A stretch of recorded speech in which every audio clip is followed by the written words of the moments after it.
Trip കിട്ടിയിട്ടുണ്ട്. പെട്ടെന്ന് പോകാം. ക്യാൻസൽ ആവാതിരുന്നാൽ മതിയായിരുന്നു. പിക്കപ്പ് ഇത് എവിടെ നിന്നായിരുന്നു.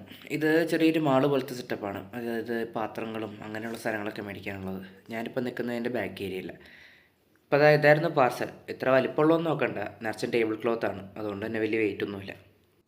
ഇതുമായിട്ട് ഇനി ഒരു 40+ കിലോമീറ്റർ പോകാനുണ്ട്.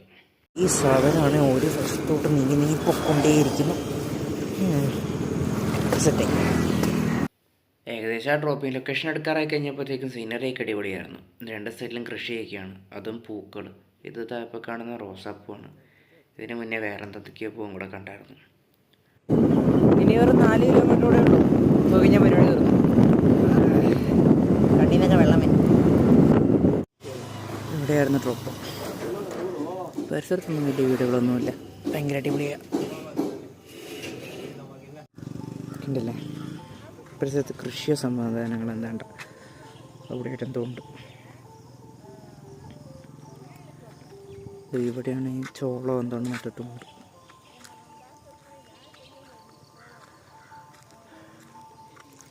പിന്നെ എനിക്കിവിടെ ഏറ്റവും ഇഷ്ടപ്പെട്ട കാര്യം എന്ന് വെച്ചാൽ ഇതാണ് ആൽമരം തറ.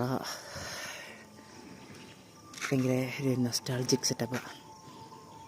ഇവിടെ ഈ ആൽമരത്തിന് ചുറ്റുപിടിക്കാൻ ഭയങ്കര അടിപൊളിയാണ് തന്നെ. ഇനിയിപ്പോൾ ഇവിടെ നിന്ന് പോകണം. 40-50 കിലോമീറ്റർ അടുത്തുണ്ട് തിരിച്ച് പോകാനായിട്ട്. അതൊരു പണിയാണ്. തിരിച്ച് പോകണ വഴിക്കാണെങ്കിൽ ഭയങ്കര തിരക്കാണ്. സാധാരണ ഈ ഫ്ലൈ ഓവറൊക്കെ വെക്കുന്നത് വലിയ തിരക്കില്ലാതെ പോകാൻ വേണ്ടിയിട്ടല്ലേ. ഇപ്പോൾ അതാ പൊയ്ക്കൊണ്ടിരിക്കുന്നൊരു ഫ്ലൈ ഓവറിലാണ്. ഈ ഫ്ലൈ ഓവറിൽ പോലും ഭയങ്കര തിരക്കാണ്. എഴഞ്ഞ് പൊയ്ക്കൊണ്ടിരിക്കണേ. അങ്ങനെ ഒരു വിധത്തിൽ അവിടെ നിന്ന് പോന്നു. നേരെ വന്നൊരു ചായയും കുടിച്ച് ഒരു മസാല ദോശയും ഒരു ഹാഫ് ബോയിലും കഴിച്ചു. ഇന്ന് എനിക്ക് ലക്കില്ലായിരുന്നു. ആ ഹാഫ് ബോയിലിൻ്റെ മഞ്ഞക്കരി പൊട്ടിപ്പോയി. അതുകൊണ്ടൊരു സാറ്റിസ്ഫാക്ഷൻ കിട്ടിയില്ല.